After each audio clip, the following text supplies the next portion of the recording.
প্রস্তাবিত ২৮ দফা শান্তি পরিকল্পনা মেনে নিতে ইউক্রেনের প্রেসিডেন্ট জেলেনস্কিকে ২৭ নভেম্বর পর্যন্ত সময় বেঁধে দিয়েছেন প্রেসিডেন্ট ডোনাল্ড ট্রাম্প।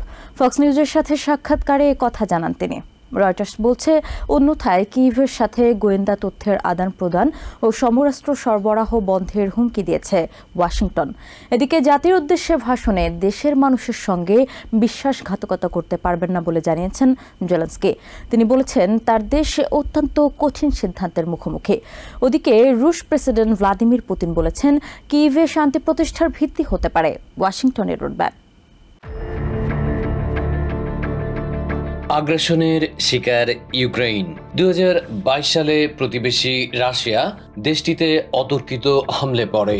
এরপর অসংখ্য মানুষের রক্তক্ষয় আর স্থাপনা ধ্বংসের মধ্য দিয়ে আজ গোটা বিশ্ব সেই যুদ্ধের প্রভাব বয়ে চলেছে। ঢাকঢোল পিটিয়ে কিংবা হাক ডাক দিয়ে অনেক পরিকল্পনায় হাতে নেওয়া হয়েছে, কোনোটি আলোর মুখ দেখেনি। অবশেষে যুদ্ধের সমাপ্তি টানতে ইউক্রেনকে বাদ দিয়ে মস্কোর সাথে গোপনে দীর্ঘ সময় আলোচনা করে একটি খসড়া রোডম্যাপ দাঁড় করিয়েছে ট্রাম্প প্রশাসনের কর্তা ব্যক্তিরা। স্টেট সেক্রেটারি মার্কো রুবিও থেকে শুরু করে সবশেষ ইউএস আর্মি সেক্রেটারি ড্যান ড্রিসকলের কিয়েভ সফর সেই পরিকল্পনারই অংশ। এমনকি শুক্রবার এই বিষয়ে ভাইস প্রেসিডেন্ট জেডি ভ্যান্সের সঙ্গে ফোন আলাপ করেছেন ইউক্রেনের প্রেসিডেন্ট ভ্লাদিমির জেলেনস্কি। এদিন এমন এক প্রেক্ষাপটেই রাশিয়া ইউক্রেন প্রস্তাবিত ২৮ পয়েন্টের শান্তি পরিকল্পনা মেনে নিতে জেলেনস্কিকে আগামী বৃহস্পতিবার অর্থাৎ থ্যাঙ্কস গিভিং ডে পর্যন্ত সময় বেঁধে দিয়েছেন president Donald Trump. Fox news রেডিওর সাথে একান্ত সাক্ষাৎকারে ওই সীমা বেঁধে দেন ট্রাম্প। রয়টার্স বলছে, অন্যথায় কিয়েভের সাথে গোয়েন্দা তথ্যের আদান প্রদান ও সমরাস্ত্র সরবরাহ বন্ধের হুমকি দিয়েছে ওয়াশিংটন। এদিকে জাতির উদ্দেশ্যে ভাষণে দেশের মানুষের সঙ্গে বিশ্বাসঘাতকতা করতে পারবেন না বলে জানিয়েছেন জেলেনস্কি। তবে তিনি আমেরিকার প্রস্তাবিত শান্তি পরিকল্পনার কোনো সমালোচনা করেননি। অনেক ভেবে চিন্তে তিনি কথা বাছাই করেছেন। বলেছেন, তার দেশ অত্যন্ত কঠিন এক সিদ্ধান্তের মুখোমুখি। একদিকে আত্মসম্মানের প্রশ্ন, অন্যদিকে গুরুত্বপূর্ণ এক মিত্রকে হারানোর ঝুঁকি। এর আগে সামাজিক মাধ্যমের এক বার্তায় ট্রাম্প প্রশাসনের বিভিন্ন উদ্যোগের প্রশংসা করেন তিনি।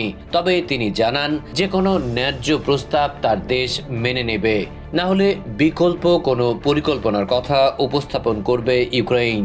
ওদিকে রুশ প্রেসিডেন্ট ভ্লাদিমির পুতিন ভীষণ কৌশলী অবস্থান নিয়েছেন। বলেছেন, কিয়েভে শান্তি প্রতিষ্ঠার ভিত্তি হতে পারে ওয়াশিংটনের রোডম্যাপ। অর্থাৎ এই খসড়া শান্তি পরিকল্পনাটি যে তার মনে ধরেছে সেটি বেশ স্পষ্ট।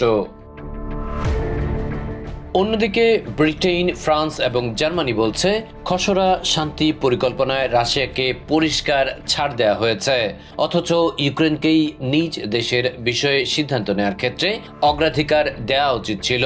ব্রিটিশ প্রধানমন্ত্রী কিয়ার স্টারমার সাফ বলে দিয়েছেন, কিয়েভকে যথাযথ মূল্যায়ন করেই শান্তির উদ্যোগ নিতে হবে।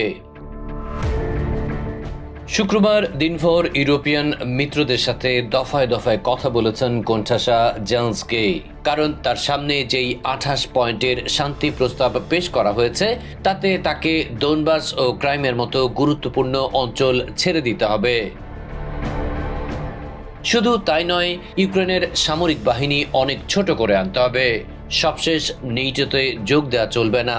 তার মানে মোটা দাগে যতগুলো পয়েন্ট গণমাধ্যমে প্রকাশিত হয়েছে, তার কোনোটিই কিয়েভের পক্ষে যাচ্ছে না।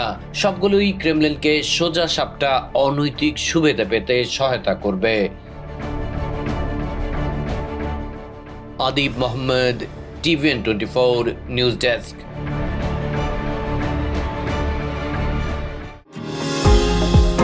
নিউ ইয়র্ক থেকে সম্প্রচারিত TVN24 টেলিভিশন বিশ্বজুড়ে বাঙালির কণ্ঠস্বর।